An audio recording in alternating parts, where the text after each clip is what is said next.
Now everyone's upset. I'm Jeff Stein with today's Iowa Politics Report. I know I drink a lot of coffee, but these days, I think a lot of other folks should dial back their caffeine intake.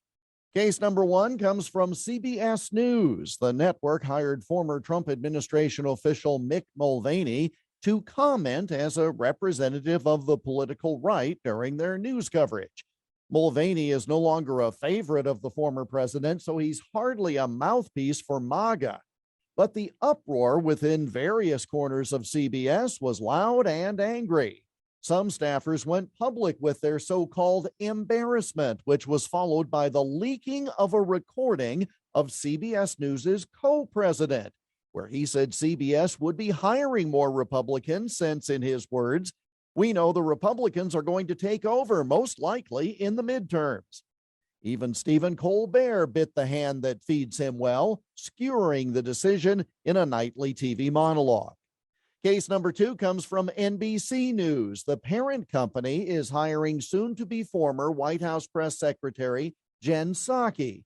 You might say that was just formalizing the current arrangement where she says something and NBC airs it without challenge.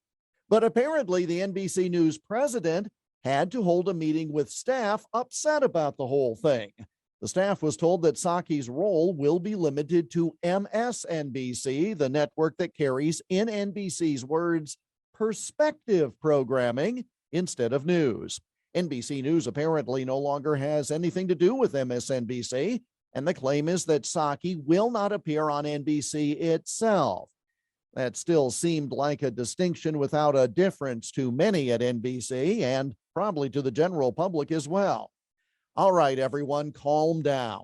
If you want to get insight on politics, you need to ask folks who have recently been in the inner circle, and that means having folks from both sides of the political aisle.